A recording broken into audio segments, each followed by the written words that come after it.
All right, let's open up our Bibles to Genesis chapter 22. We are going to read 14 verses today. Kung hindi po kayo nakapagbasa ng Bible sa loob ng isang linggo, ay makakahabol kayo sa inyong Bible reading plan today. 14 verses, come on. And we will read from verse 1 all the way through 14. And while you are turning, I would like to acknowledge our global family who are joining us from different parts of the globe. Let me know in the comment section, where are you streaming from? Katulad ni Jacqueline and Nelly. We would love to know kung saan po kayong parte ng mundo nagjo-join sa amin. Genesis 22 verse 1 to 14. Kung nandiyan na po kayo, everybody say, I am ready. Sabi ng verse 1, sometime later, God tested Abraham, and he said, Abraham, here I am, he replied. Then God said, take your son, your only son, whom you love, Isaac, and go to the region of Moriah. Sacrifice him there as a burnt offering on a mountain I will show you. Early the next morning, Abraham got up and loaded his donkey. He took with him 2 of his servants and his son Isaac. When he had cut enough wood for the burnt offering, he set out for the place God told him about. On the 3rd day, Abraham looked up and saw the place in distance. He said to his servants, stay here with the donkey while I and the boy, Isaac, go over there. We will worship and then we will come back to you. Abraham took the wood for the burnt offering and placed it in his son Isaac, and he himself carried the fire and the knife as the 2 of them went on together. Isaac spoke up and said to his father Abraham, Father, yes, my son, the fire and the wood are here, but where is the lamb for the offering? Verse 8, Abraham answered, I love this part, God himself will provide the lamb for the burnt offering, my son. And the 2 of them went on together, and when they reached the place God told him about, Abraham built an altar there and arranged the wood on it. He bound his son Isaac and laid him on the altar on top of the wood. Then he reached out his hand, took the knife to slay his son. But the angel of the Lord called out to him from heaven, Abraham, Abraham, here I am. Do not lay a hand on the boy, he said. Do not do anything to him.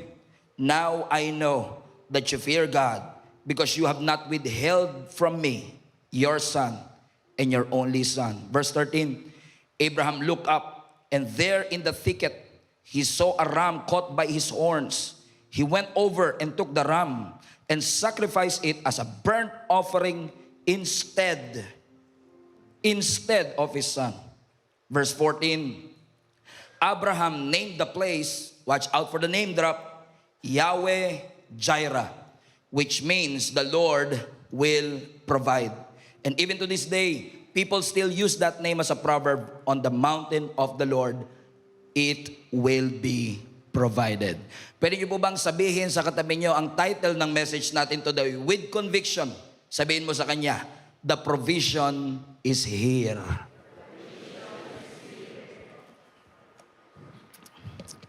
Parang kapalapalakpak yata yun ah. Praise God. Alam niyo, ang isa sa pinakamahirap na season ng pagsunod natin sa Panginoon, ay yung malinaw mong narinig ang boses ng Diyos, kabisado mo ang mga pangako ng Diyos. Pero kapag tumingin ka at hinanap mo ang provision, hindi mo makita. Isa yan sa itinuturing kong pinakamahirap na season sa pagsunod. Kasi alam mong nangusap ang Diyos, alam mong tinawag ka ng Diyos, pero kapag hinanap mo na yung resources na gagamitin mo para malakaran mo ang pagtawag ng Diyos, paglingon mo sa kaliwa at kanan, parang wala kang makita. And I believe some of you are actually in that same season right now. Siguro nararanasan nyo yun. Nagpe-pray kayo, walang sagot. Sumusunod kayo, hindi kayo makakita ng blessing. Nagtitiwala tayo sa Panginoon, pero unfortunately, walang breakthrough makita. Ginagawa mo naman ang tama pero wala kang makitang development sa iyong buhay. At sa mga ganitong pagkakataon, dito po natin masusubukan ang ating pananampalataya. Kaya ba nating magpatuloy na lumalakad kahit hindi tayo makakita ng ebidensya at provision? Bakit po? Kung papansinin niyo po ang Biblia, madalas ang provision, ibinibigay ng Panginoon, hindi bago ka sumunod, kundi pagkatapos mong sumunod. Let me repeat. Pansinin niyo po na ang mga provision, ibinibigay ng Panginoon, hindi bago ka sumunod, kundi pagkatapos mong sumunod. Ibig sabihin, when you walk out and you step out in faith, makikita mo na yung Diyos na tumawag sa iyo, siya rin ang magsusustain sa iyo. Come on, somebody. Now, in Genesis chapter 22, sinubok ng Panginoon si Abraham. Si Abraham po kasi at saka si Sarah, hindi po sila magkaanak sa loob ng 20 ilang taon. And for 25 years, inantay po nila itong si Isaac na kanilang naging anak. Kumbaga, si Isaac po ang answered prayer ni Abraham at ni Sarah. Pero, nung 13 years old pa lang itong si Isaac, sinabi ng Panginoon kay Abraham, ialay ninyo ang inyong anak sa akin. Mas violent na term, kailangan nyong patayin ang inyong anak to offer him to me. But surprisingly, without hesitation, walang binanggit ang Biblia, hindi nag-hesitate si Abraham. Ang sabi ng Bible, early morning, bumangon si Abraham, kasama itong si Isaac, at pumunta po sila sa region of Moriah para i-sacrifice. Ang sabi po ng scripture, habang umaakyat si Abraham at si Isaac, nagtanong itong si Isaac sa kanyang tatay. Sabi niya, Dad? Sabi niya, Father? Sabi niya, Dad, meron po tayong pang-apoy, meron po tayong kahoy, pero nasaan po yung iaalay at isa-sacrifice natin? Alam niyo, buti na lang talaga, hindi sinabi ni Abraham, actually nak, tama ka, may kahoy nga, meron tayong panggawa ng apoy, and by the way, kung naghahanap ka ng sacrifice, ikaw talaga yung sacrifice. Kasi kung sinabi yan ni Abraham, hindi tutuloy itong si Isaac. Pero tignan nyo ang sinabi ni Abraham. Let's open up our Bibles again to verse 8. Ang sabi ng Bible, Abraham answered, highlight this part, God Himself will provide the lamb for the burnt offering, my son. And the two of them, hindi na iwan si Isaac, the two of them went on together. Ang sabi ni Abraham, the Lord Himself. Now, tanggalin mo yung Himself, okay pa rin siya eh. The Lord will provide. Encouraging pa rin siya. Pero naniniwala kong nilagay talaga ng Diyos yung Himself. Kasi hindi angel ang magpo-provide. Hindi siya gagamit ng ibang tao para mag-provide. Because God Himself will provide. And question, tinutuo ba ng Diyos ang kanyang pangako? Tinupad ba ng Diyos ang kanyang mga pangako? Yes. Kasi 6 verses later, on verse 14, put up verse 14 please. Ang sabi ng Bible, Abraham named the place Yahweh Jireh, which means the Lord will provide. Ito po ang kauna-unahang beses kung saan binanggit ang pangalang Jehovah Jireh in the context of sacrifice. Because katulad ng sinabi ni Abraham, naniniwala siya, the Lord Himself will provide. And today, I want to take you on a journey.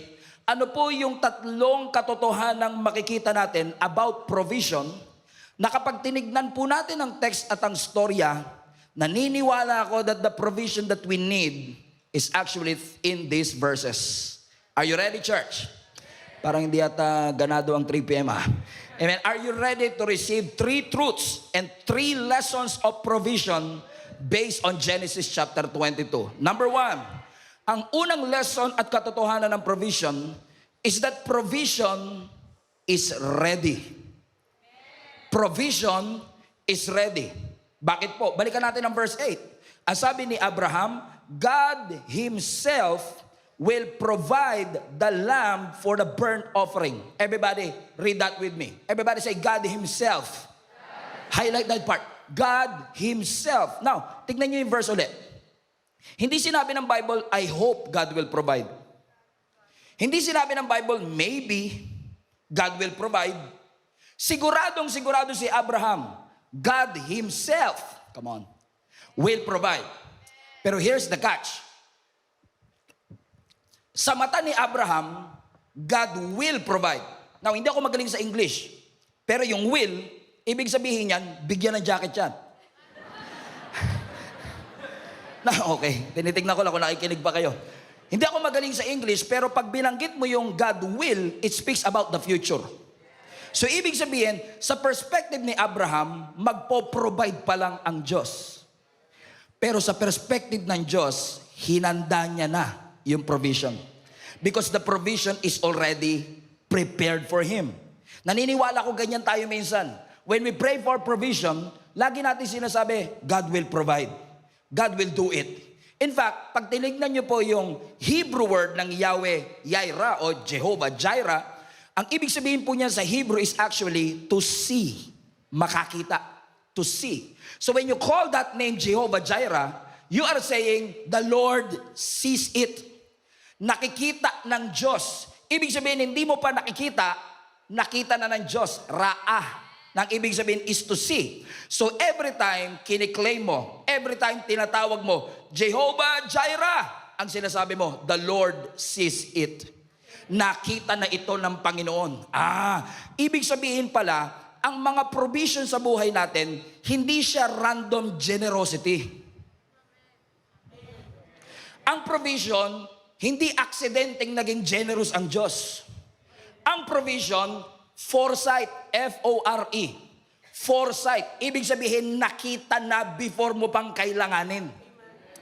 In fact, kung uugatin nyo yung mas malalim na Hebrew word ng Yahweh Jireh o Yahweh Jireh, hindi lang siya, the Lord will see it, fasten your seatbelt. Ang ibig sabihin sa Hebrew, the Lord will see to it. So ibig sabihin, when God says, you need provision, the Lord will see to it that your needs will be met. Why? May guarantee. Hindi mo pa nakikita, pero sa mata ng Diyos, ready na yung provision. Hindi ko alam kung sino ang excited, mga kapatid, sa magandang balita na ito. Na akala natin wala pang kilos ang Diyos, wala pang galaw ang Panginoon, but apparently, He already prepared it for us. Ibig sabihin, ang Diyos natin hindi reactive, ang Diyos natin hindi nagre-react, ang Diyos natin na-anticipate niya ang ating mga pangangailangan. And that is a good news in and of itself. Halimbawa, for example, pag ikaw po ay papasok sa isang building, halimbawa, pumasok kayo rito kanina. Di ba tayo, usually, ang una natin nakita, may kwarto, may dingding, may bubong. Nakita mo na siya ngayon. Pero alam niyo po ba na yung architect, na-imagine niya na to months before pa. Ibig sabihin, hindi pa nakikita natin nasa imahinasyon na ng architect yung magiging itsura ng building. At kung ang Diyos ang architect mo, ibig sabihin, hindi mo pa nakikita yung sagot, nakita na ng Diyos na kakailanganin mo siya. Alam na ng Diyos na kakailanganin mo ang wisdom para sa board exam. Alam na ng Panginoon na kakailanganin mo ng safety para sa iyong travel. Alam na ng Panginoon na kakailanganin mo ng miracle para sa stage 4 cancer na dinaklara ng doktor sa iyo. Because sa mata ng ating Panginoon, yung provision is already prepared for you. Everybody say, the provision is ready. Pakilakas mo, the provision is ready. Ibig sabihin, nakita na ng Panginoon yung perang kailangan mo para sa business because God's provision is not reaction. God's provision is anticipation. Ibig sabihin, bago pa kailanganin ni Abraham yung ram, yung sheep. By the way, para hindi kayo malito, teaching moment. Yung sheep o yung lamb, L-A-M-B, batang sheep. Ang ram, matandang lalaking sheep. Kung gusto niyo naman ng babae is E-W-E pero pronounced as you, yun naman yung babaeng matandang sheep. So when God says, may ram na ibinigay doon sa Genesis 22, is still a sheep pero matanda, natupa. Pero tingnan niyo to, bago pa makita ni Abraham yung ram, prepare na ito ng Panginoon. Ibig sabihin, bago pa matrap ang mga Israelites, meron ng Red Sea na prepare ang Panginoon na tatawiran nila. Bago pa itapon si Jonah sa dagat, hinanda na ng Panginoon yung isda. Bago pa ipakuha ni Lord yung donkey, prepare na yan ng Panginoon. Yung raven, prepared na. Yung widow sa Sarephat, prepared na. Yung redemption mo, prepared na. Hindi ka pa pinapanganak, pero nakita na yan ng ating Panginoon. Ibig sabihin, He already saw what you need. Or let me rephrase, He already saw what you will need. So ibig sabihin, nakita na ng Panginoon yung future pain.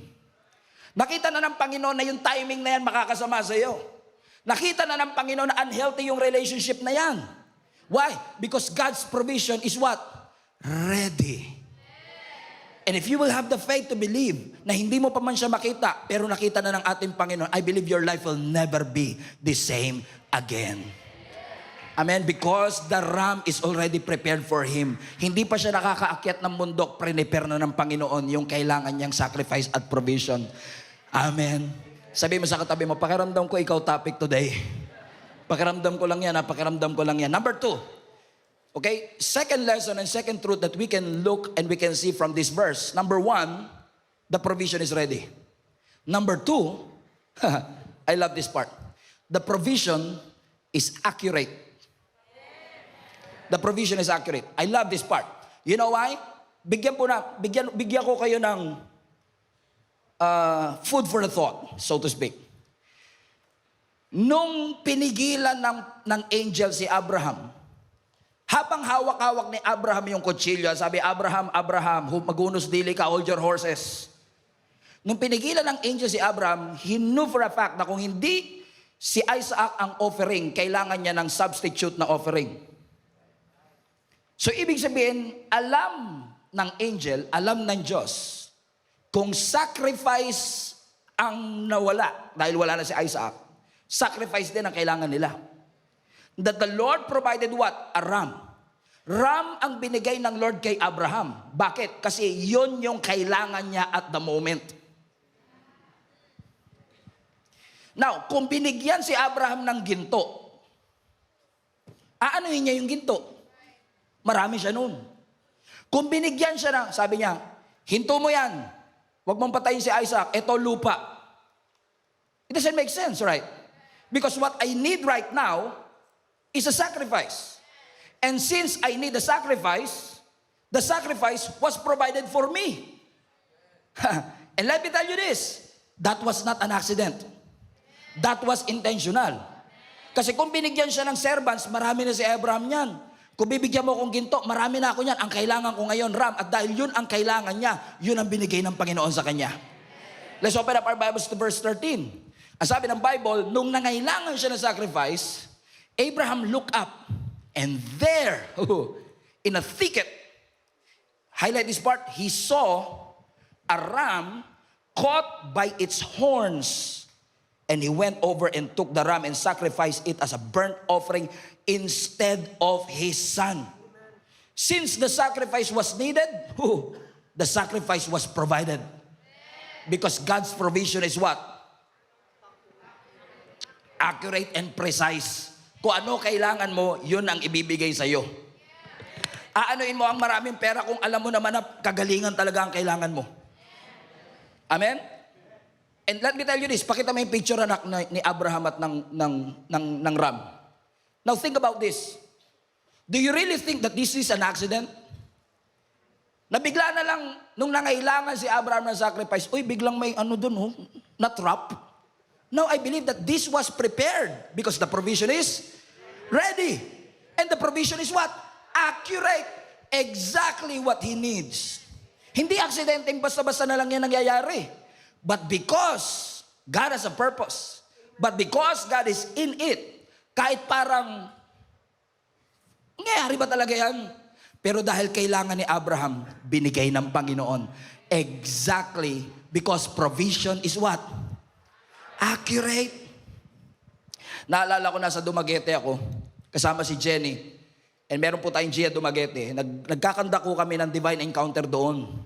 So second day na, and then, paggising ko sa umaga, nilagyan ng Lord ng impression ng puso ko because I was about to talk about generosity.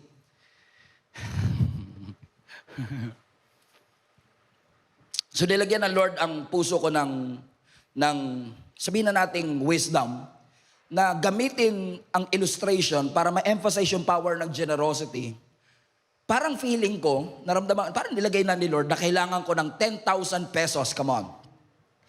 Para gamitin as illustration doon sa topic ng generosity.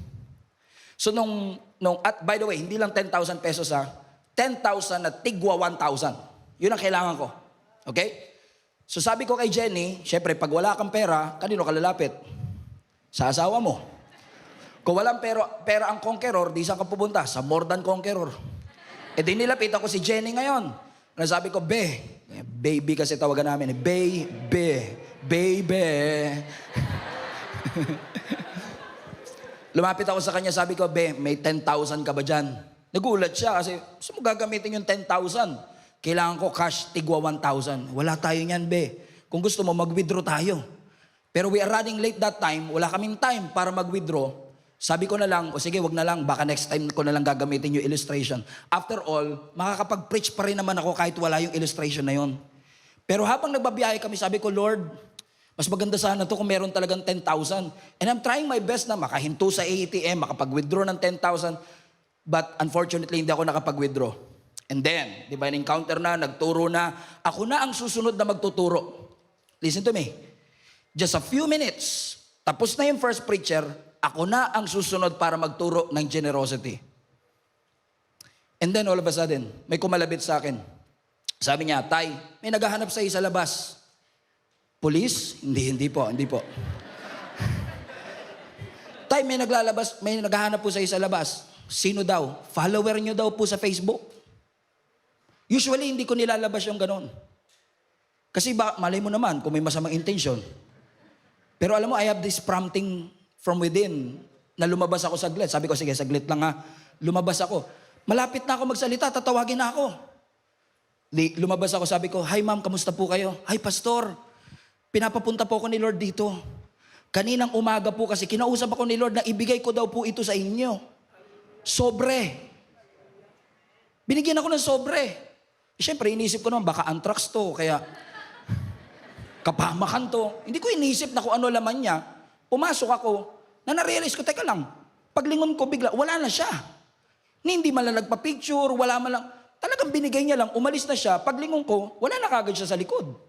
Pumasok ako sa lugar nung aming pinagagawan. Pagbukas ko ng sobre, exactly 10,000 pesos.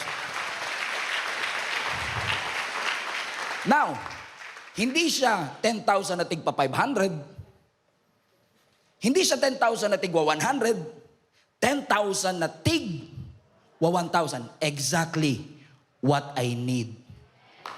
And then, pumunta ako sa pulpit, nag-preach ako, nilabas ko yung 10,000. Ang laki ng mata ng asawa ko. Saan niya kinuha yun?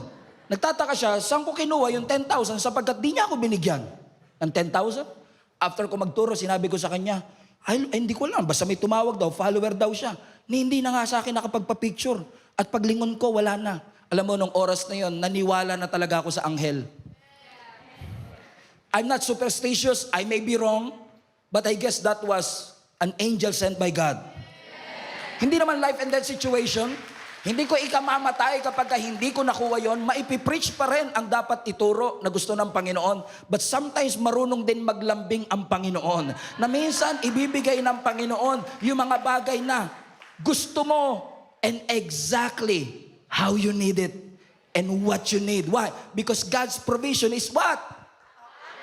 Kaya wag kayong matakot na, Lord, gusto ko gwapo. Para accurate. Amen? Everybody say accurate. Amen? Pero alam nyo ang interesting dito, kasi si Abraham, napalitan si Isaac ng ram, right?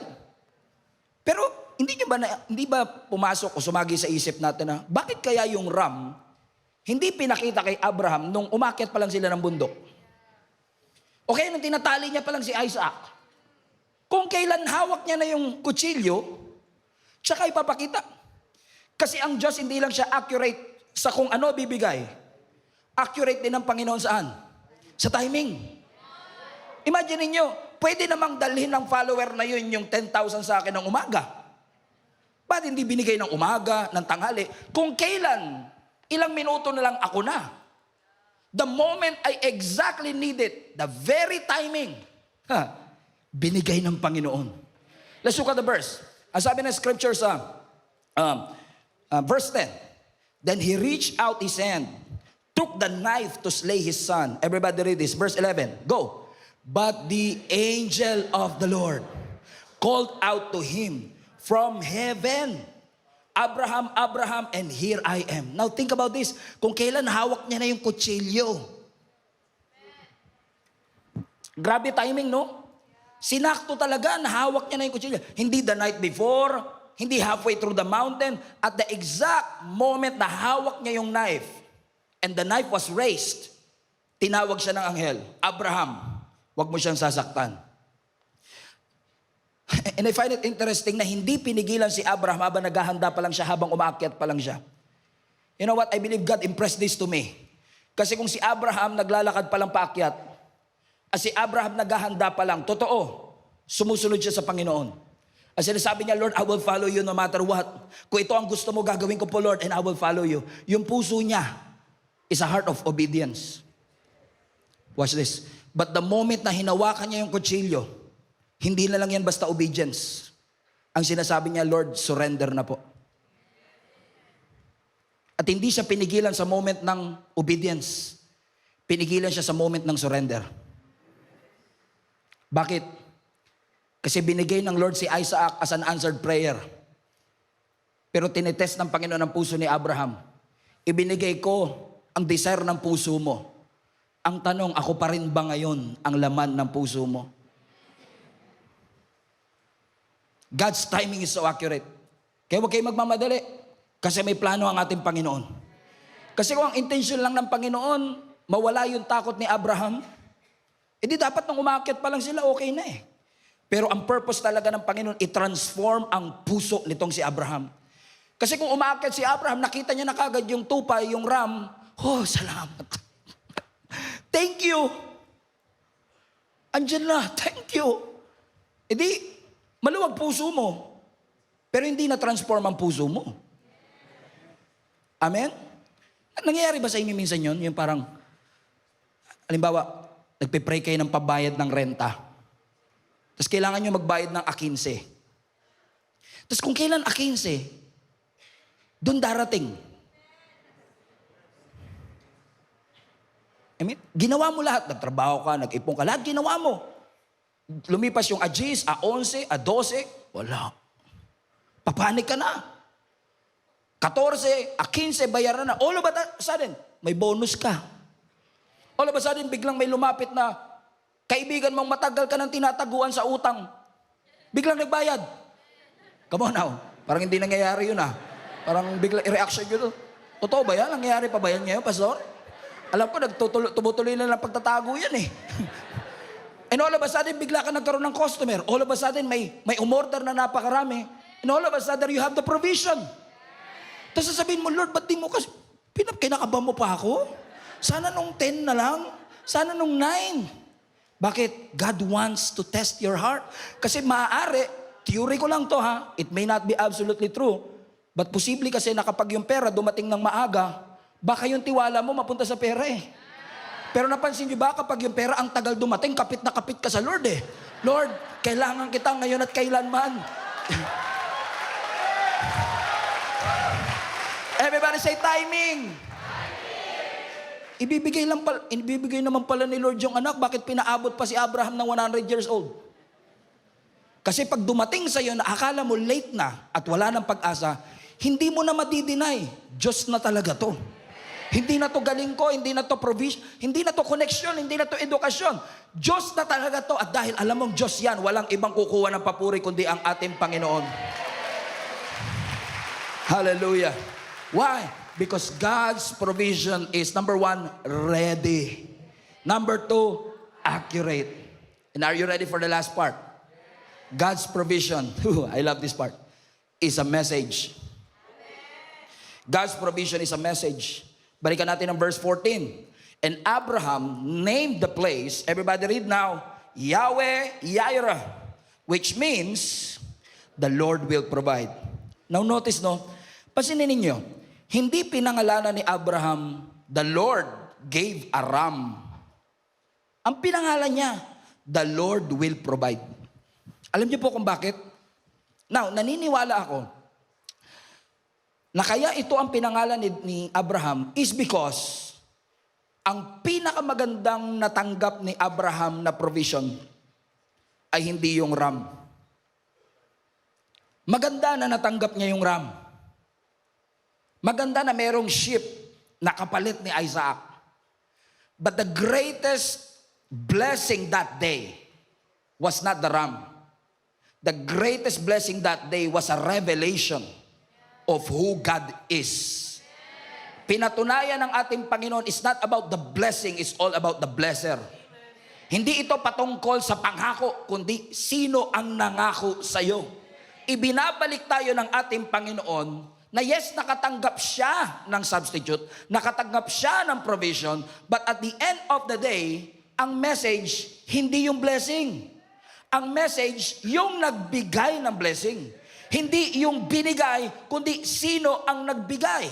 Ibig sabihin, ang tunay na provision dito, hindi yung tupa, kundi ang tunay na provision ay ang Diyos.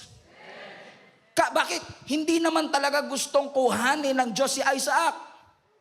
Walang intensyon, naniniwala ko, walang intensyon ang Panginoon, pero gusto lang i-test ng Lord si Abraham. Sino mas mahalaga sa iyo? Yung pangako o yung nangako? Let me prove that to you. Tingin nyo ba, malaking blessing kay Abraham yung ram? Marami siya niyan sa bahay. Napakayaman ni Abraham.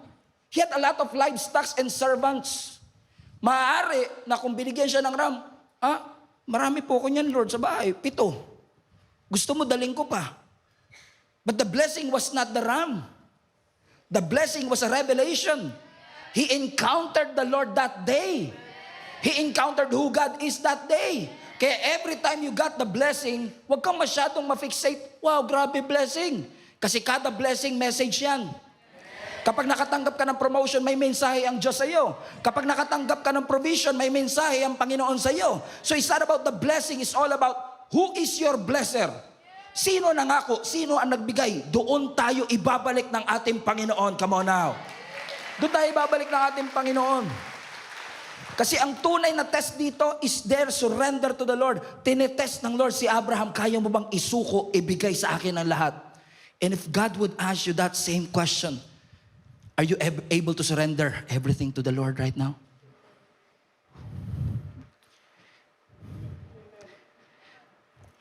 Naniniwala ba kayo na madali lang magsuko kay Lord? I mean, sabihin ni Lord, isuko mo na yung sakit mo. Yes Lord, sayo na po. Madali lang magsuko. Sabi ni Lord, yung suffering mo, isuko mo na sa akin. Yes Lord, sayo na. Madaling isuko ang pain. Madaling isuko ang suffering. Alam niyo kung ano mahirap isuko? Pangarap. Miracle. Breakthrough. Pero hindi binigay ng Lord sa iyo yung blessing para i-enjoy mo lang ang blessing. May message siya. Merong gustong ituro ang Panginoon sa atin. Which I believe today, God wants you to be reminded. Yes, we are all for, Lord, provide. But it's not about the money, the promotion, the education, the connection. It's not about the ram. Salamat sa ram, salamat sa ship. But at the end of the day, dahil sa ship na yan, nakilala niya ang Diyos nagpo-provide. At dahil sa promotion na yan, nakilala mo ang Panginoon na ang Diyos kayang magbigay ng favor. Dahil pinagaling ka, nakilala mo ang Jehovah Rapha. Dahil nagkaroon ka ng kapayapaan, nakilala mo ang Jehovah Shalom. Every blessing is a message. Yung kumain yung 15,000 people, or technically 5,000 men, na pinakain ni Lord ng 5 tinapay at 2 isda. Is it really about the bread? Or the bread of life? It's not about the bread. It's all about the Lord who gave that bread in the first place. Because without Him, walang bread. Without the living water, walang water. Without the Lord, we are nothing. And that's the message right there. Gustong ipaalala ng Panginoon sa iyo. Kasi madalas, pinagkakatiwalaan natin yung laki ng salary natin, yung connection natin, stability natin. Na-promote ako. Pero napansin niyo po ba na minsan, uubusin talaga ni Lord lahat ng hawak mo. Iaalaw niya talaga na masabi mong walang-wala ako today. Na minsan iaalaw ng Lord na mawala lahat ng hawak mo para ma-realize mo, sino ba talaga pinanghahawakan mo? Message. Everything that happened to us, may mensahe ang Panginoon. He wants to reveal Himself to you. That's why we are doing this series in the first place. This is not about Jehovah Shalom. I want peace. And yes, thank God, you will receive it. But I want you, God wants you to encounter who He is. Not just the peace, but the Prince of Peace. Come on now. Not just Jehovah Nisi, not just the banner, but our God who is our banner that gives us victory. Tatandaan po ninyo mga anak at mga kapatid, si Isaac, answered prayer siya dati. 25 years siyang inantay ng kanyang mga magulang. Pero ano ba sinusubok ng Panginoon? Sinusubok ng Panginoon kasi kung mas mahal mo si Isaac kaysa sa Diyos, mas magtitiwala ka kay Isaac kaysa sa Diyos. Kung mas mahal mo ang trabaho kaysa sa Diyos, come on now, papunta na ako sa iyo. Ibig sabihin, mas mahal mo yung trabaho mo kaysa sa Diyos. Mas magtitiwala ka sa trabaho mo kaysa sa Diyos. Kung mahal mo ang negosyo mo kaysa sa Diyos, magtitiwala ka sa negosyo kaysa sa Panginoon. And God wants to send a message to you today. He's the one who provides all of our needs. Our God is able to do immeasurably above and beyond what you could think or imagine. And my God shall supply all my needs according to His riches and in glory. So church, that sheep, that ram, that blessing, that promotion, that healing, that reconciliation, that restoration was not just a provision. It was a message. And for Abraham, what is the message? That Jehovah Jireh is bigger than material supply. Na ang Diyos natin hindi puro material things because most of the time, pag provision ang pinag-uusapan, pera agad. Pag provision ang pinag-uusapan, promotion agad. Pero what about yung lakas na kailangan mo? Provision yun. Wisdom na kailangan mo? Provision yun. Kapayapaan na kakailanganin mo? Provision yun. Yung mga saradong pintuan, ayoko niyan. Pero minsan provision ng Diyos yun. Ang Diyos ba nagpo-provide lang pag may binigay? O provider din siya kapag hindi niya binigay? Kasi yes, hindi niya binigay yung gusto mo, pero binigyan ka niya ng protection. Naranasan niyo na ba ito one time na nag-pray ka kay Lord, may nakita kang opportunity, magandang negosyo, magandang trabaho, nag-apply ka, qualified ka, ang aga mong gumising para ikaw nasa unahan, ang ganda ng picture mo sa resume, colorful ang biodata mo, CV na pala ngayon, curriculum vitae. All of a sudden, God closed the door. Hindi ka natanggap. Sabi mo, kinuha ni Lord yung provision sa akin. Hindi, kinuha ni Lord yung trap. Yung bad future. So even when God closed the door, it's still a provision. Because He's sending you a message, church, that Jehovah Jireh is more than just material supply. Material supply. Ang provision ng Lord, hindi lang kapag bukas ang pintuan. Pagmahal ka ng Diyos, pagmahal nyo ang anak nyo, hindi lahat ibibigay mo eh. Hindi porket mahal mo, bigay lahat eh. Minsan yung hindi mo binigay, pagmamahal din yun. So when God did not allow it to happen, it's still God's love. And what did happen? Imbis na si Isaac ang namatay, sino ang namatay? Yung ram, yung sheep. And I believe this is a message for each and every one of us. God wants you to be reminded today about the real message of the story. Na hindi namatay si Isaac, hindi dahil nakatakas siya, hindi dahil malakas siya. The reason why hindi si Isaac ang naging offering, kasi may naging substitute para sa kanya. And ladies and gentlemen, that is the message of the gospel. We all deserve to be punished. We all deserve judgment. We all deserve to die. We all deserve death. But all of a sudden, we did not experience it. We now have access to heaven. Why? Because somebody became our ram.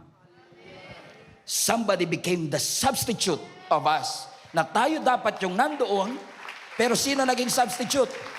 Come on, pangalanan natin. Jesus. It is the Lord. Bakit nasabi ng Biblia? Verse 8 ulit, balikan natin. Abraham answered, God Himself will provide the lamb. Highlight that part. I just told you kanina, kahit tanggalin natin yung Himself, pwede pa rin. Do you believe that God will provide? But the fact that the Bible says God Himself, totoo na nag-provide ang Diyos ng lamb. Siya mismo nagbigay. But I believe this is a prophecy. That generations later, God Himself will provide, come on, a lamb for us. Hello? Sa Genesis 22, the Lord will provide. Sa gospel, Jesus became the Lamb of God that took away the sins of the world for you and for me. Come on now. Why?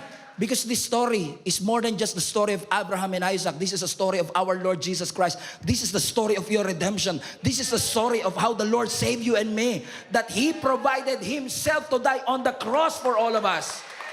As a Lamb of God. Show verse 6 next. Verse 6. How did that happen?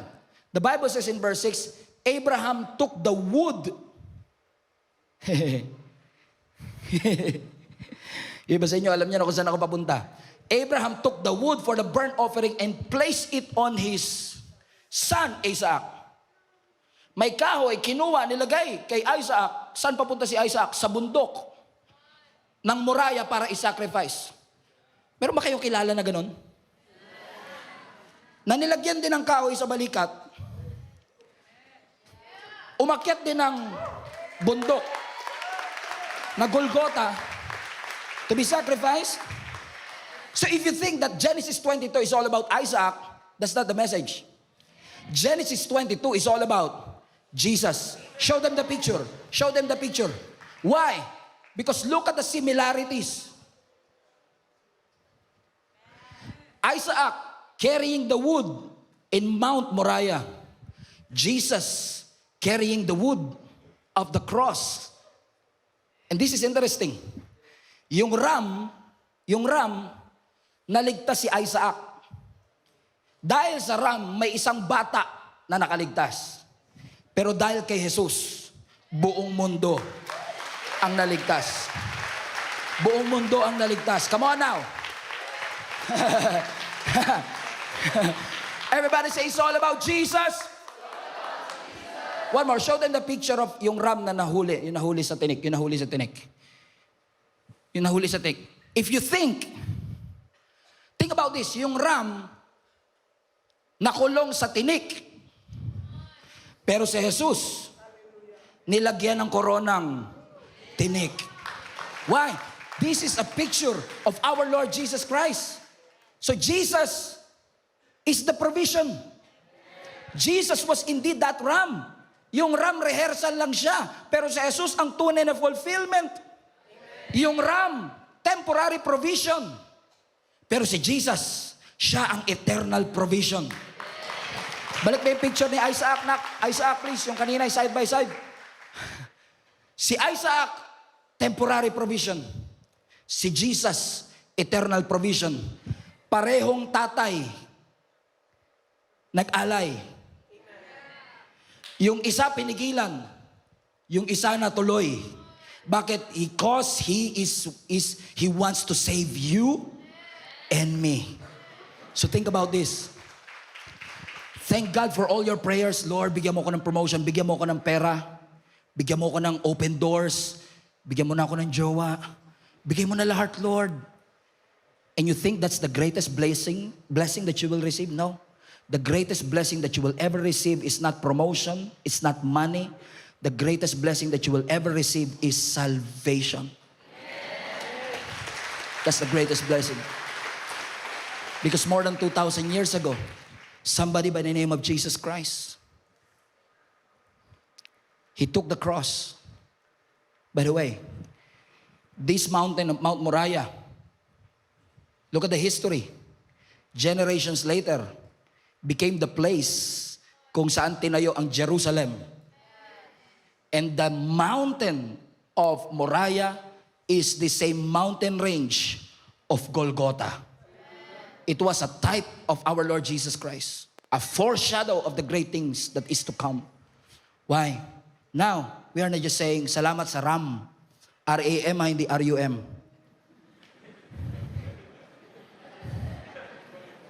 Salamat sa RAM. Because Jesus is that RAM. Jesus is that RAM. And that RAM is provision. Why? Because provision is ready. Provision is accurate. And provision is the message. Did you get it? Provision is ready. Provision is accurate. Provision is a message. Hindi pa rin kasi ang katabi mo. The provision is ready. R. The provision is accurate. A. And the provision is what? A message. The provision is the RAM. The provision is our Lord Jesus Christ. I don't want to lose this opportunity to invite you. If you don't have yet have a relationship with Jesus Christ, let me tell you the greatest provision that humanity will ever receive is the provision of our salvation. That He gave His Son, His only Son. Sabi ng Lord kay Abraham, take your son, your only son, the one you love. Take your son, your only son. Now, if you know your Bible, alam mo na nung panahon na yan, hindi lang si Isaac ang anak ni Abraham. Anak niya na si Ishmael.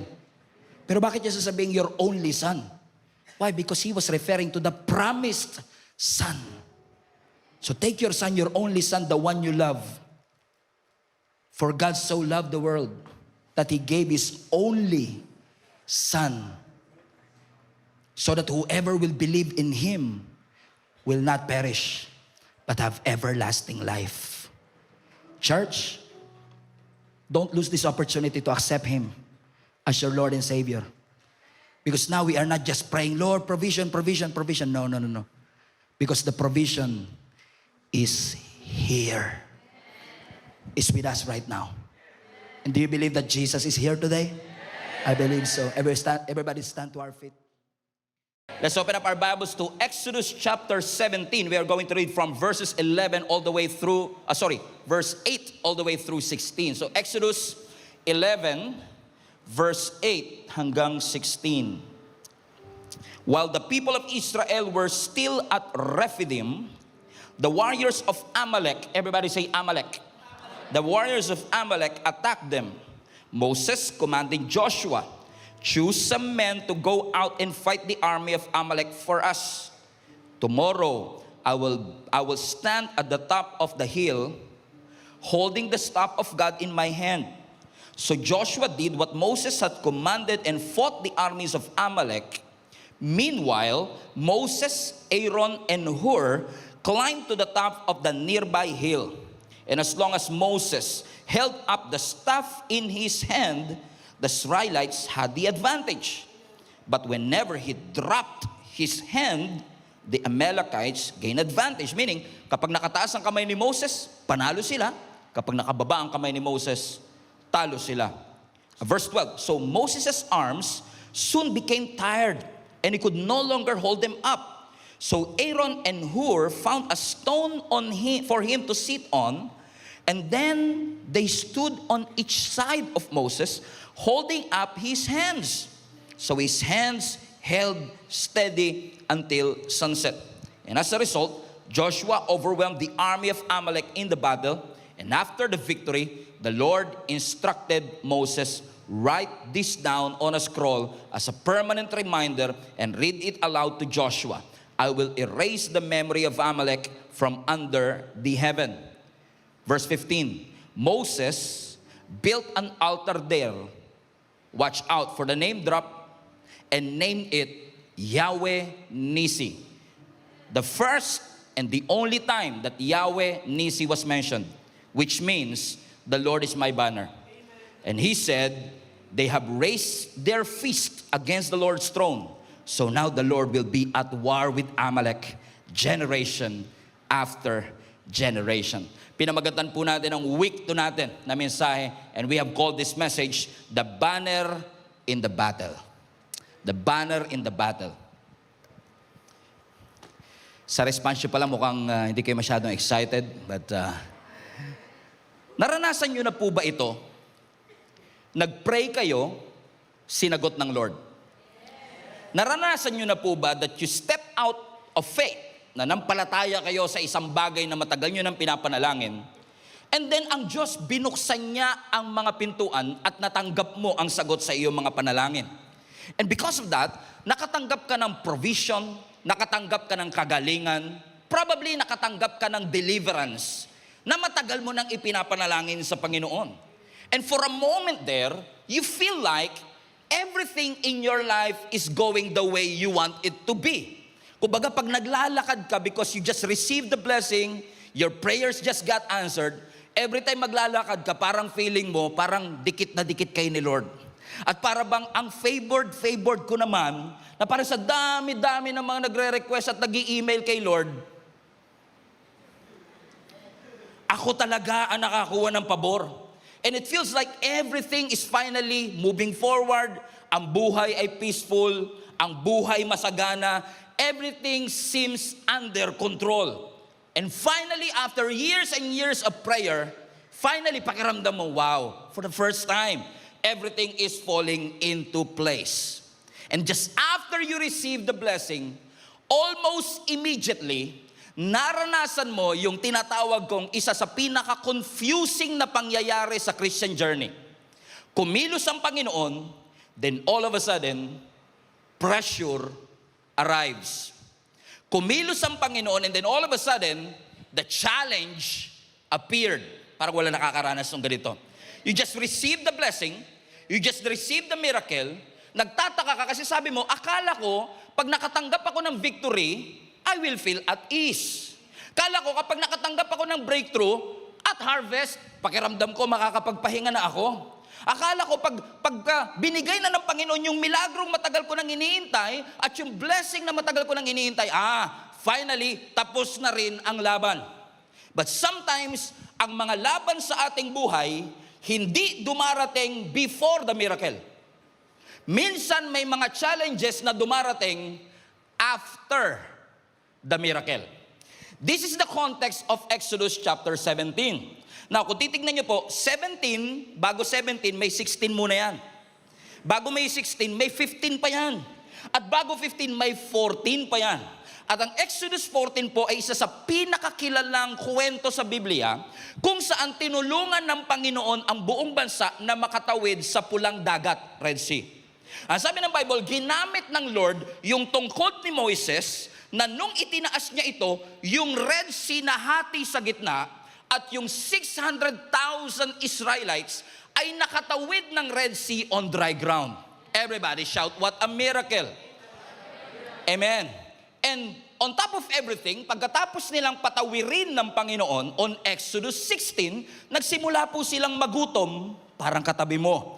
At nung nagutom po ang nation of Israel, come to think of it, this is just a logistical nightmare, thinking 600,000 people hungry at the same time.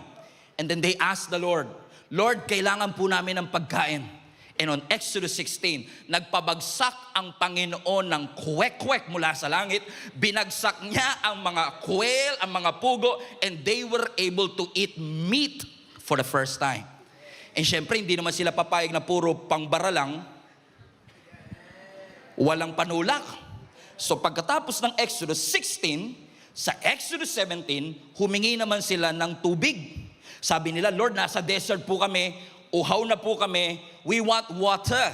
So nung humingi sila ngayon ng tubig, ang sabi ng Biblia, sa sobrang inis ni Moses kasi masyadong demanding ang nation of Israel, imbis na magsalita sa bato, nahampas niya yung bato, pero God is so gracious, lumabas pa rin ang tubig. At doon mismo sa Rephidim, sabi ng scripture, lahat sila ay nakainom ng tubig. Think about this. May deliverance, nakatawid ng Red Sea, binigyan ng mana ng pagkain, kumain sila ng karne, nakainom sila ng tubig, pero dumating pa rin yung Amalek. Anong ibig sabihin nito?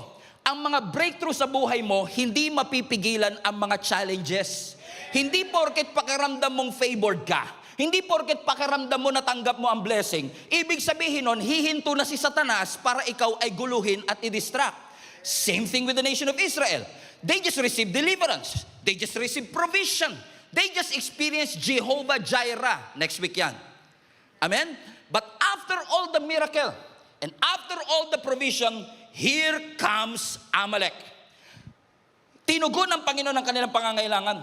Sinustain sila ng ating Panginoon. Pinatunayan ng Panginoon na hindi sila iiwan ng Diyos. At pinatunayan ng Panginoon na may malasakit sa kanila ang Panginoon. And yet, dumating pa rin ang Amalek. Dumating pa rin ang challenges. Kitang-kita nila ang evidence ng faithfulness ng Panginoon, pero dumating pa rin ang Amalek. And here's the twist. Hindi dumating yung Amalek 1 month later. Hindi dumating ang Amalek next year or next season. Immediately, habang nandun pa sila sa Rephidim, kung saan dumaloy ang tubig, while they are still enjoying the blessing, fresh pa ang blessing, nasa memory pa nila yung blessing, dumating ang Amalek. And this Amalek was so serious, they want to kill the nation of Israel while they are still enjoying the blessing. I believe this timing is very intentional. Kasi yung minsan ina-assume natin na daranas lang tayo ng battle kapag malayo ka sa Diyos. Pero may mga battle na dadaan sa buhay mo, hindi dahil malayo ka sa Panginoon, kundi daraan yung battle after a moment of victory. But in spite of all of this, in spite of all the challenges, in spite of all the battles, when we study the text, and I was amazed, I've read this text many times, I've preached this text many times, but iba talaga ang presensya ng Panginoon, iba talaga ang word ni Lord. It's always fresh every morning. So are you ready to learn based on the text? We are going to do an expository approach right now. We are going to study the text and we can see that even though may presence ng kaaway, hindi nawala ang presence ng Diyos. First thing that you can learn from this is number 1, even though may Amalek, the Lord covers you. Kahit may presensya ng kaaway, kitang-kita po natin na ang Lord kasama pa rin nila. Pansinin po ninyo ito. Ang sabi ng verse 8, balikan natin yung verse. Ang sabi po ng Biblia, while the people of Israel were still, highlight that part, were still at the Rephidim. Ulitin ko, yung Rephidim, dun sila uminom ng tubig. Ibig sabihin, fresh na fresh pa yung mineral water na ininom nila. Ano ang sabi ng Biblia? The warriors of Amalek, everybody say Amalek. Kaya Amalekites kasi Amalek sila. Now, yung Amalek, yan yung laging pinapaalala ng nanay sa atin. Papunta ka pa lang, Amalek na ako. Everybody say, ang sabi ng Bible, the warriors of Amalek. Everybody say Amalek. So let me recap. Ini-enjoy pa lang nila yung miracle, fresh pa yung miracle, fresh pa sa memory nila na ang Diyos nag-provide, and yet inatake sila ng Amalek. Now question, inatake ba sila ng Amalek dahil malayo sila sa Diyos? No. Inatake ba sila ng Panginoon kasi nagre-rebelde sila sa Diyos? No. Anong rason? Kung hindi sila distant, and hindi sila rebellious, bakit sila inatake ng Panginoon? And that is, I found a hard time wrestling with the text and trying to find a reason bakit inalaw ng Panginoon. Because the answer to this question might be to answer to our question. Na minsan, Lord, lagi naman ako nasa church, lagi naman akong lumalapit, lagi naman ako nagpe-pray, and yet dumating yung Amalek, kaka-graduate ko lang may Amalek na, kaka-promote ko lang may Amalek na, kakasilang pa lang ng bago kong anak may Amalek na. So the answer to this question might answer your question. And you know what? God is true to His word. Because years later, In-explain po sa atin ng Deuteronomy 25 kung ano ang reason kung bakit inatake sila ng mga Amalek. Are you ready? So let's open up our Bibles to Deuteronomy chapter 25, verse 17 to 18. Basa. Never forget what the Amalekites did to you as you came from Egypt. There you go. That's the reference for Exodus 17. Verse 18. They attacked you. Read. They attacked you when you were rebellious. They attacked you when you were distant. Is that what the Bible said? No. Hindi sila inatake dahil sila ay rebellious. Hindi sila inatake dahil sila ay malayo sa Diyos. No. They were attacked because they were exhausted and weary. Exhausted means you are tired physically. Weary means you are empty on the inside. And watch this. Hindi sila inatake ng Amalek dahil nagre-rebelde sila sa Diyos. Inatake sila ng Amalek nung pagod na pagod sila. Ibig sabihin, ito kasing mga, kung titignan nyo po ang history ng mga Amalekites, ito mga Amalekites, sneaky yan.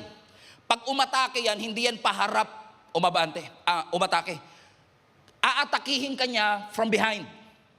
Hindi lang sila sneaky, they are strategic. Sinasadya nila na yung inaatake nila yung mga vulnerable, yung mga pagod, yung mga mahihina. Selective sila na hindi nila inaatake yung mga malalakas, ang inaatake nila yung mga mahihina. At habang nandoon sila sa wilderness, sila talaga yung napuntirya ng Amalek. Think about this. Wala naman silang sariling lupa. Anong mapapala ng Amalek pag tinalo sila? I mean, kung talunin mo sila sa Rephidim, hindi naman kanila yung Rephidim. Walang mapapala ang Amalek. It's just that ang Amalek po ay kilala na nagte-take advantage ng mga mahihina. Kaya delikado ang Amalek sa buhay natin. Hindi nananalo ang Amalek dahil malakas siya. Nananalo ang Amalek kapag ikaw ay exposed at walang covering. Hindi lahat ng mga panalo ng kaaway ay dahil malakas ang kaaway. I have to remind you, Satan is already defeated. Death has been defeated. The Bible says, God already devangs the enemy. Wala nang pangil ang kaaway. Kung makagat ka man ng kaaway, bagang na lang ang dadapo sa'yo. Wala na siyang kapangyarihan. Pero bakit tayo natatalo? Hindi dahil malakas siya. Kaya madalas tayong bumabagsak kasi ang buhay natin masyadong exposed. In the midst of our fatigue, in the midst of our exhaustion, in the midst of our weariness, doon umaatake ang mga Amalekites. Ibig sabihin, ang greatest threat sa ating mga Kristiyano, hindi laging si Satanas. Minsan ang greatest threat kapag ang Kristiyano walang covering. Because Satan was also sneaky. Kung ano blind spot mo, yun ang aatakihin sa iyo. Selective siya. Hindi ka niya aatakihin habang umiinom ka pa ng tubig. But after the miracle, after the promotion, after the breakthrough, here comes Amalek. Papunta ka pa lang. Everybody say Amalek. In fact, Amalek is more than just an enemy. Because through reading the scripture, makikita po ninyo that it was indeed the first time na nilabanan ng nation of Israel ang Amalek. Ito ang unang beses, pero hindi ito yung huling pagkakataon. Because kung titignan nyo yung verse 16, balik natin yung verse 16, Exodus 17:16. Sabi dito, the Lord will have war with Amalek from generation to generation. When you study the scripture, even sa panahon ni King Saul, Amalek ang kanya. Naalala nyo nung nawalan ng anointing si King Saul kasi meron siyang itinira dun sa laban, Amalek yung kalaban niya nun. Si David, nakalaban ng Amalek. Hanggang kay Esther, nandun si Amalek. Ibig sabihin, itong Amalek is a picture of an enemy na hindi mo mapapabagsak sa unang laban. It is a picture of a pattern. It is a picture of a cycle. Kasi hindi lahat ng kasalanan mapagtatagumpayan mo sa unang araw. May mga kasalanan na nagiging pattern, nagiging cycle. Mga temptation na paulit-ulit. Come on now. Mga frustration na paulit-ulit. Mga conflict na paulit-ulit. Mga taong paulit-ulit mo pinapaalalahanan. That's why naniniwala ako, if you are addicted to something, If you're struggling with something, kung ikaw ay in bondage of something, may mga battle tayo na hindi porket hindi ka na nakapanood ng pornography ngayon tapos na ang laban.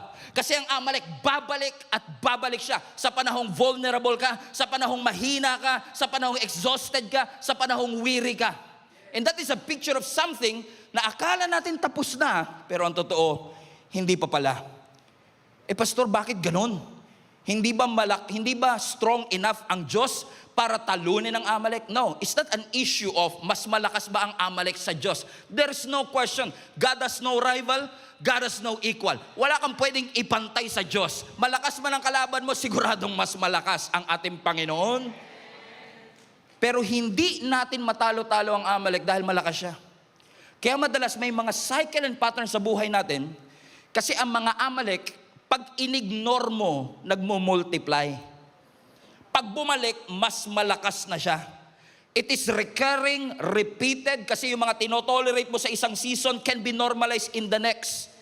I want to remind you, not every victory is a finish line. But thank God, hallelujah, thanks be to God. Pagod man ako, my fatigue doesn't cancel God's covering. Hindi porket pagod ako, pagod na rin ang Panginoon mag-cover sa akin. Hindi porket weary ako, tinatanggal na ng Lord ang kanyang presensya. Hindi porket may pressure sa aking buhay, nabubura na ang mga pangako ng ating Panginoon. My weakness doesn't disqualify me from the help of my God. Kasi ang Diyos, hindi niya lang kino-cover kung sino ang malakas. You may be under attack, but you are still under God's covering. You may be tired right now, but you are still under God's covering. You may not be at your best right now, but you are still under God's covering. Your security is not based on how strong you are. Your security is based on how strong your God is. How big your God is. How powerful your God is. Can we give up a shout of praise to a God who is strong and mighty? Everybody say, covered. Put that in the comment section. I am covered. Pero hindi porket covered ka, wala ng pressure. Hindi porket covered ka, wala ng challenge. Hindi porket may payong ka, hihinto yung ulan. Hindi porket insured ka, hindi ka na mamamatay. Kahit covered ka, ang challenges nandyan pa rin. So hindi mapipigilan ng covering ang ulan, pero mababawasan ng covering yung impact ng ulan. So when you're covered, hindi ibig sabihin mawawalan ka ng pagsubok. When you are covered, hindi ibig sabihin wala ng atake. After all, the Bible says, the weapons will be formed. So there's no doubt. Hindi sinabi ng Bible, hindi makakaporma ang kaaway. Makakaporma, pero hindi magsasucceed. Kaya pala ang sabi ng Bible, yung faith sa armor of God is a shield. Remember? Shield of faith. Because when you have faith, you're covered. Pero hindi porket may faith ka, wala ng challenges. Pero kapag may faith ka, yung penetration ng challenges, mahina. The faith can stop the penetration of a challenge. And thanks be to God. Kasi yes, hindi lang ako covered. Yes, I have faith. Yes, may umbrella ko. Yes, may insurance ako. Mamamatay pa rin. Pero at least yung impact sa pamilya ko mababawasan. Kaya, magpa-insure na kayo. Joke lang, wala.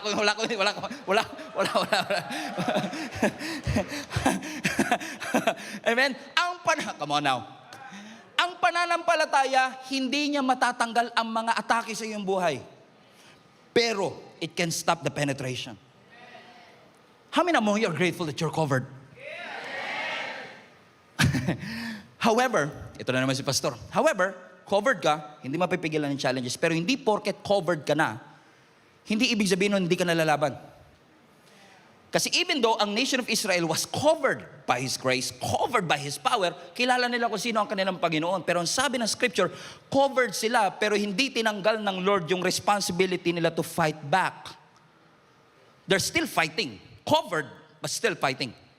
Covered sila, pero ang kaaway nandyan pa rin. Covered sila, pero hindi tinanggal ng Lord ang kaaway. Pero dahil covered sila, ineffective ang atake ng kaaway.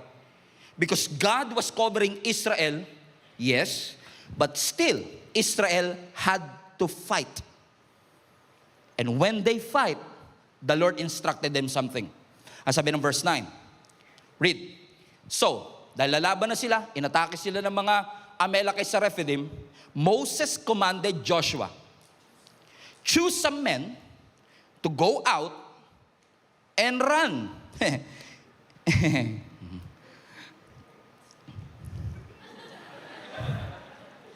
Alam mo nila, patunayan ko, mas mahal ako ng 9 o'clock kesa sa 3.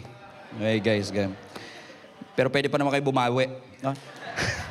Choose some men to go out and fight the army of Amalek for us. Tomorrow, I will stand at the top of the hill holding the staff of God in my hand. So, sabi ng Bible, the first thing that God did, God covered them. Pero hindi porket covered ka, wala ka ng responsibility to fight. But when you fight, this is what you're going to do. Balik mo yung verse 9, anak. Ang sabi ng Lord, put the verse 9, Moses commanded Joshua, highlight this part, choose some men. Pumili ka ng mga tao. So pipiliin mo kung sino ang ating isasamang mga soldier. Pero hindi mo lang sila pipiliin, yung pinili mo must go out and highlight this part and fight the army of Amalek. So pipili ka ng tao at yung pipiliin mo, lalaban. So si Joshua, together with these chosen people, they will fight. Kasi sabi ng Bible, no? Choose some men to go out and fight the army of Amalek for us. Teka, para sa'yo? Ikaw, sir, saan ka? Here comes next. Tomorrow, I will, highlight this part, I will stand at the top of the hill holding the staff of God in my hand. So here's the question. Covered ba sila? Yes. Pero sabi ng Lord, hindi porket covered kayo, hindi na kayo lalaban. Here's what you're going to do. Pumili ka ng mga kakampi natin, lalabang kayo. Punta kayo doon sa baba, lahat ng mga pinili mo mga tao, at kayong lahat ay lalaban sa mga Amalek for us. Asan ka, boss? Sabi niya, tomorrow, I will stand on the top of the hill. Tatayo ako dito, ang sabi ng Bible, holding the staff of God in my hand. Sir, ibig niyo po bang sabihin, espada hawak namin dito, tapos ikaw hawak mo rito, tungkod? Boss, ikaw leader. Comprende? Why? Because yes, God covers you, but watch this, but God also, number 2, God positions you. So binigyan sila ng Lord ng dalawang posisyon. Dalawa posisyon nila. Ang sabi ng Bible, si Joshua, kasama yung kanyang mighty men, lalaban sa baba. Pero si Moses, nandito sa ibabaw. So si Moses, nandun siya sa ibabaw, siya ang bird's eye view. Ah, galing. Nice one. Replay. Pero si Joshua, they will do the hard job. Sila yung gagawa ng matitinding trabaho kasi sila yung lalaban sa mga Amalekites. Because you know what? In every battle, God wants you to position yourself hindi lang sa ibaba. Because, yes, salamat sa Panginoon that we are talented enough to fight. Because, pero ang battle hindi lang tactical. Dapat ang battle is spiritual din. Kasi kapag ang laban mo puro tactical, nakakapagod. That's why you need somebody like a leader of Moses. Na habang ikaw ay nakikipaglaban, they will be there fighting, maybe not physically, but they are positioned to pray for you, to intercede for you. Are you still with me, mga kapatid? Because sometimes, napapagod tayo sa mga laban ng buhay natin because we are trying our best to fight tactically. You are trying to push forward, trying to earn, trying to save, trying to do everything just to save your family. And yet, napapagod ka. Because you know what? Ang tunay na battle, pinoposition tayo ng Panginoon hindi lang sa ilalim ng valley, kundi kailangan nating iposition ang sarili natin on top of the hill. That's why all of us needs Moses in our life. Na sa panahon na ikaw ay nakikipaglaban, sino yung mga Moses? Come on now. Sino mga Moses sa ating buhay, mga kapatid? So makikita natin, doon sa ilalim, tactical ang pakikipaglaban. Pero dito sa ibabaw, spiritual ang pakikipaglaban. Parehong moment, parehong gera, magkaiba ng role. So ano nangyari? Sabi ng verse 10. So Joshua did what Moses had commanded, everybody now, and fought the army of Amalek. Meanwhile, Moses, Aaron, and Hur climbed on the top of a nearby hill. Verse 11. As long as Moses held up the staff in his hand, the Israelites had the advantage. But whenever he dropped his hand, the Amalekites gained the advantage. So sabi ng Bible, Josh, diyan kayo sa baba. Makapaglaban kayo sa mga Amalek. Ako dito sa ibabaw. Tatayo ako, hawak ko ang staff, tungkod, na ginamit ko sa Red Sea. Na ginamit ko panghampas ng water from the rock. That same staff. Na every time, ang sabi ng Bible, itinataas ni Moses ang kanyang kamay, nananalo ang nation of Israel. Pero pagka binababa ni Moses ang kanyang kamay, natatalo ang nation of Israel. Katunayan lamang, mga kapatid, na hindi sila nagtatagumpay dahil sa galing ni Joshua. Hindi sila nagtatagumpay dahil sa military strategy ng kanilang grupo. Hindi sila nananalo because they have better soldiers or better weapons. Yung posisyon ni Moses sa ibabaw ng hill ay nakakaapekto sa panalo nila doon sa may ilalim. Amen? So don't think for a moment that it was your talent, it was your skill, it was your education, or even your connection. All of these things matter, but at the end of the day, without somebody praying for you, without the presence of the Lord, because many of our battles can't be won by tactical alone. Kailangan mo ng spiritual battles na minsan hindi mo alam kung paano i-swing ang iyong mga sword, pero alam mong lumuhod sa ating Panginoon na sabihin, Lord, I need help, I need your mercy, I need your grace. So minsan marami sa atin napapagod kasi yung dapat inuuna nating iluhod, nilalaban na natin sa ilalim. Hindi mo mapapanalunan ng tactical yung hindi mo inuuna sa spiritual. Kasi yung victory ni Joshua ay may malaking kinalaman sa posisyon nitong si Moses. Question, si Joshua ba malakas? Si Joshua ba matapang? Yes, pero yung katapangan niya hindi sapat. Joshua was strong. Joshua was brave. In fact, they were winning, pero intermittently. Putol-putol ang pagkapanalo. Bakit? May mga enemy sa buhay natin na hindi mo mapapanalunan just because you have better strategy. Mapapanalunan mo kapag dependent ka sa Diyos.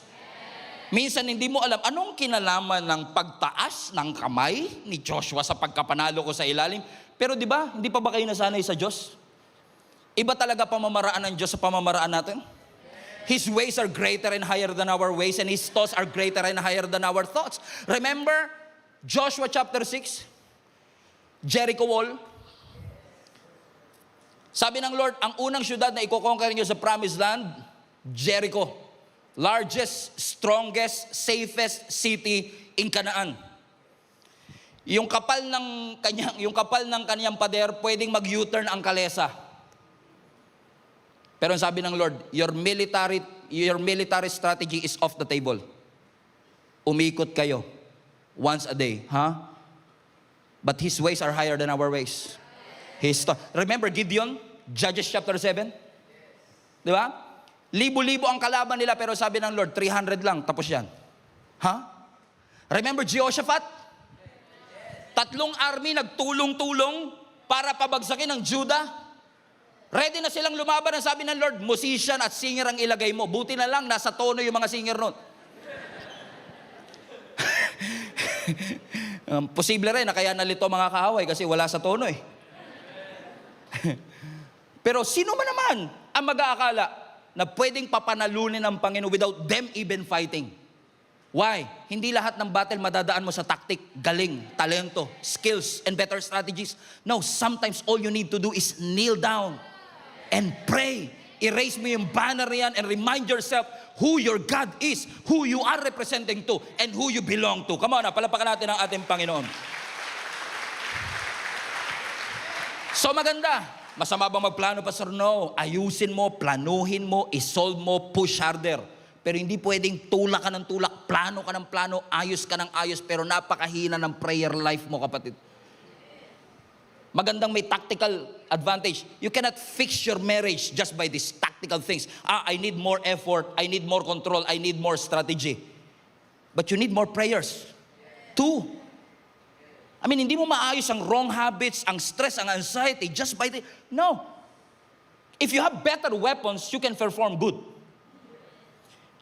But if you forget who your God is, you will drift. At pag ikaw nag-drift, mas mahirap yan because ang problema mo, direction sa ating Panginoon. Pwedeng napakarami mong activity, pero asa ng prayer? Napakahusay natin sa isang bagay. Puro excellence. Asa naman ang dependence mo sa Diyos? Puro output, pero asa ng covering mo? Wala naman sigurong tao at Kristiyano na gumising kaninang umaga. Sabi niya, parang gusto kong lumayo kay Lord today. Wala naman siguro ganun, di ba?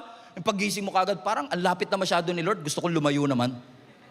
Wala namang paggising nila sa umaga, gumising silang pagod, at na-realize na lang nila, ang layo na ng Panginoon, nagrebelde na pala ako sa Kanya.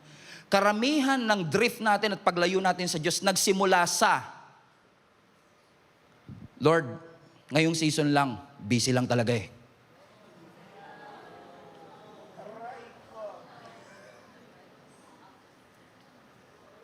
Babalik din po ko, Lord, ayusin ko lang sarili ko. Wala akong nakita na sinabi, Lord, ayoko na sa'yo. Break na tayo. Madalas siya nagsimula, Lord, kahit ngayon lang, marami lang talagang iniintindi sa buhay. Yun ang hindi ko maintindihan. Ang dami mo pa na palang iniintindi, yung makakapag-solve, iniwan mo pa.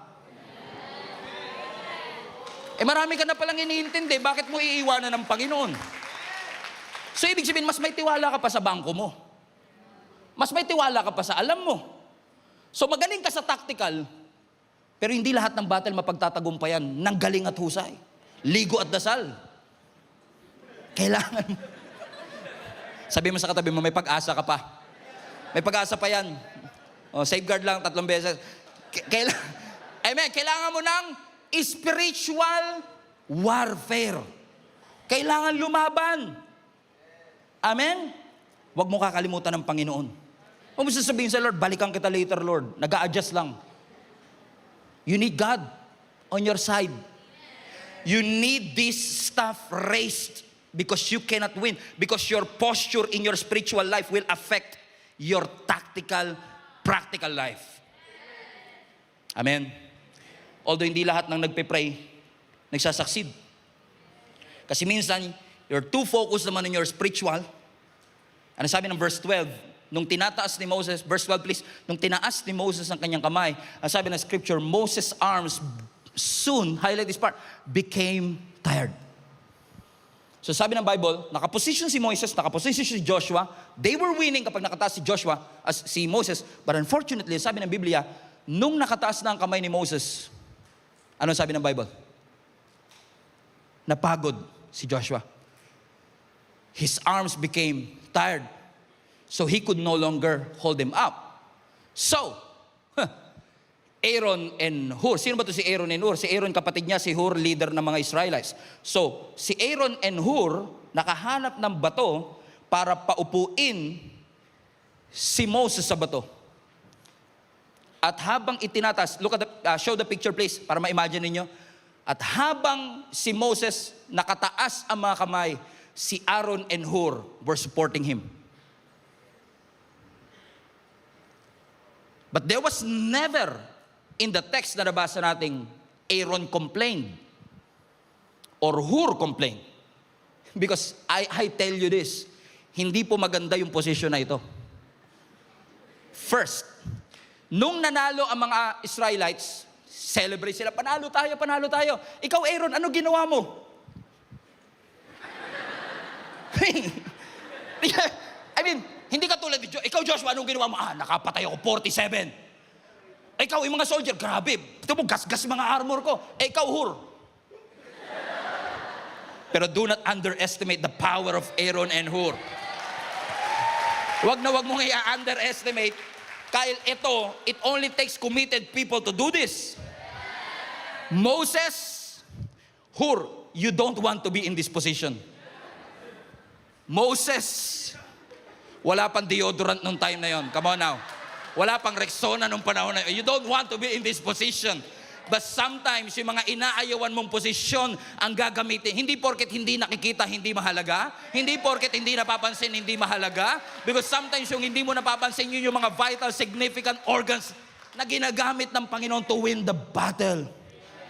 Na ang sabi ng Biblia, nung panahong napagod si Moses, it was Aaron and Hur who supported him. Nung panahong hindi niya na kayang itaas ang kanyang kamay. Nung mga panahong hindi mo na kayang umatin uli. Nung mga panahong nag-left ka na sa GC. Nung mga panahong pagod na pagod ka. Sino yung mga Aaron and Hur na ginamit ng Panginoon to win you back? To remind you of your calling.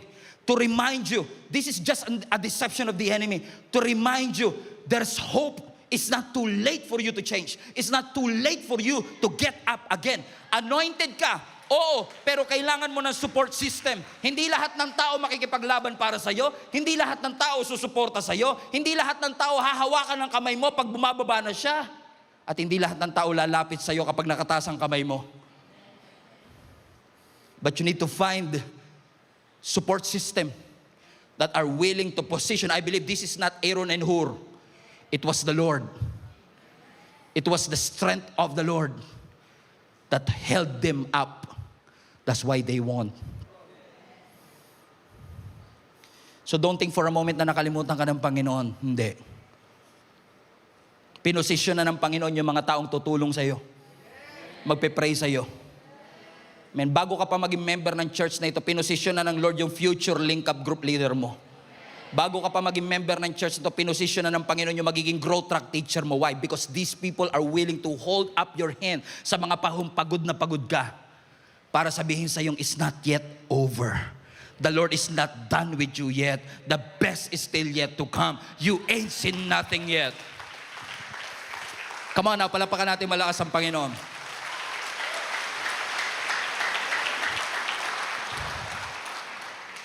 So ibig sabihin, walang binatbat ang Amalekites sa Israel, pero naging problema ni Moses yung kanyang pagod. But still, because of Aaron and Hur, they fought, they prayed, they endured. And sabi ng Bible sa verse 14, after the victory, after the victory, after the victory. After. Alam niyo yung mga verse katulad ng, and I've learned to be content. Like Apostle Paul, I've learned to be content. Bago mo ma-learn, ang dami mong dinaanan, right? So hindi mo matututunan kung hindi mo tiniis. Hindi mo matututunan kung hindi ka prinotektan. So, when you say after the victory, it only means something. Ang victory hindi basta-basta makukuha. So, nahirapan sila, napagod sila, pero nanalo pa rin sila. Why? Because yes, the Lord covered you. And the Lord positioned you. But it's also the Lord who sustained you. That's point number 3. The Lord sustains them. Sabi ng Biblia, hindi hinayaan ng Panginoon na yung na yung kulani, yung hirap, ang makapagpahinto ng katagumpayan. No. It was the Lord who sustained them. Because sabi ng Bible, let me prove it to you. It was the Lord who sustained them. Because sabi ng verse 14, after the victory, the Lord instructed Moses, write this down on a scroll. Fasten your seatbelt. Papunta na tayo sa exciting part. As a permanent reminder. Everybody, look at the screen now. And read it aloud to Joshua. Not to the nation of Israel. Specifically. Isulat mo to, lagay mo sa scroll, para ipaalala sa inyong lahat. At basahin mo ng malakas kay Joshua. Ano yun? I will erase the memory of Amalek from under the heaven. Ano ang sinasabi ng Lord? Bakit sinabi ng Lord? Basahin mo kay Joshua. Kasi gusto siguro sabihin ng Panginoon, yes, General Joshua, ikaw ang lumaban sa battle. But the outcome was decided not because you have a sharp sword, but because it was decided on a hill. Bakit ko nasabing ganon, kapatid? Because kung mapapansin ninyo, pagkatapos ng battle, hindi sinabi ni Moses, uy, celebrate natin, ang galing ni Josh. uy, i-promote natin si Joshua, napakahusay niya. No. Ang sabi ng verse 15, instead of celebrating Joshua, he built an altar as a permanent reminder to all of them. And Moses named it, everybody shout, highlight this part, Yahweh Nisi. The Lord is my. Oh, I find it fascinating na hindi sinabi ng Lord, pangalanan yung the Lord is my sword or the Lord is my victory. I mean, think about this. Last week, Jehovah Shalom. I mean, Shalom, peace. Makes sense, right? Jireh, next week. Jireh, provider. Rapha, healer. Rohi, shepherd. Connected, pero Nisi, banner? I mean, okay yung healing, protection. I mean, ang layo naman ng banner, Lord. Why is it that hindi mo sinabing, the Lord is my victory? Sabi niya, the Lord is my banner. Because you know what? Yung banner speaks about an identity marker. Show them the picture of a banner, please. Yung banner is something like this. Banner, please. There you go. A banner is a symbol of identity marker. Parang flag ng Pilipinas. Parang uniform ng basketball team. Yun yung nagre-remind sa kanila kung ano yung nirarally nila para magtagumpay. So when they won after the victory, hindi sinabi ng Panginoon, the Lord is your sword, the Lord is your victory. No, the Lord is your banner. Because probably some of them, while fighting in the valley, fighting with Joshua, some of them also get tired. Napagod din sila. But every time they look at the banner, they were reminded. And at that point, yung banner nila ay yung staff ni Moses. Which reminds them, Yahweh is my identity. I'm not fighting for myself. My victory is not for myself. I am representing the Lord. I am representing who my God is. So kahit napapagod ako, nagkakaroon ako ng iba yung lakas uli because I was reminded, teka lang, this is not just for me anymore. This is for the Lord. I mean, kilala niyo si FPJ, right? Di ba si Fernando Po Jr. madalas siya sa pelikula niya ginugulpe? So si Fernando Po Jr. nakadapa na kagad. Kaya mga tao umiyak na, patay na si FPJ, patay na si FPJ, patay na si FPJ. Pero something happened habang nakahiga si FPJ at wala siyang malay. Biglang magpa-flashback ang kanyang mga pamilya. Masayang-masaya sila habang nagluluto yung kanyang asawa.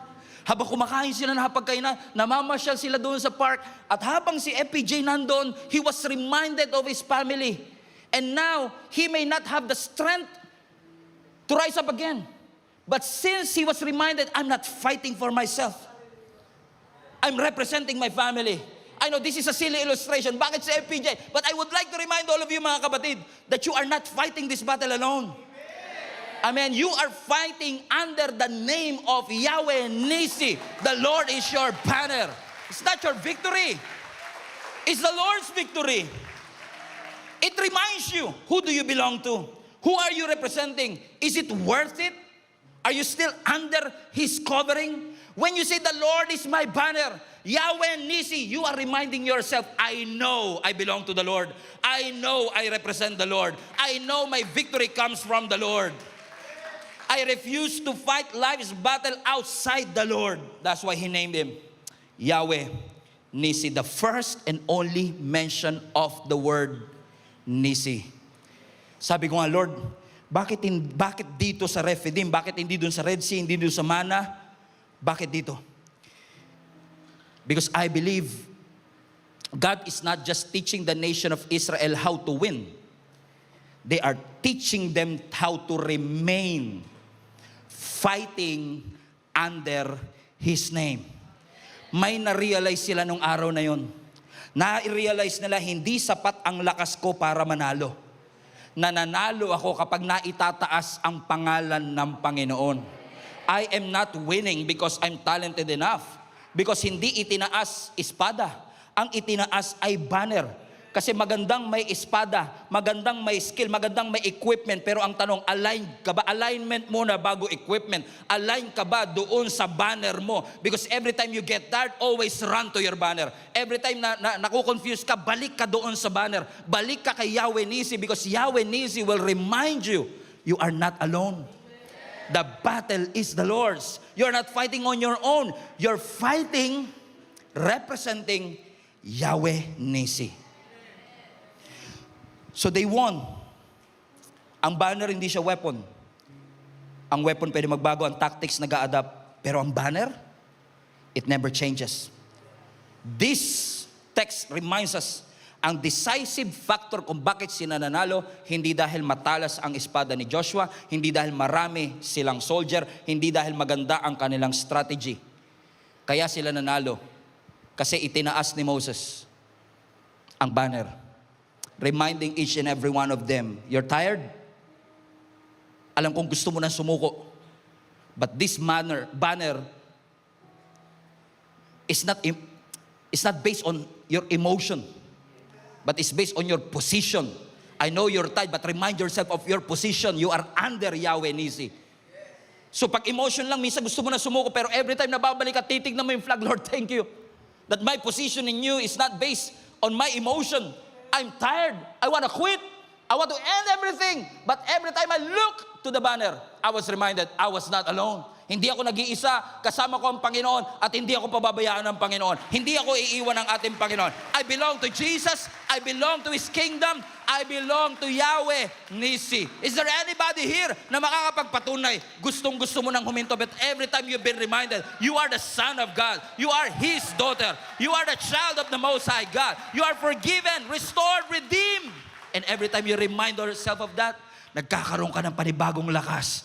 Because you know, this battle has already been won by my Lord Jesus Christ more than 2,000 years ago at the cross. And I know Satan may look big, Satan may look small, may look strong, but it's not stronger than my God. It's not bigger than my God, because my God is bigger, higher.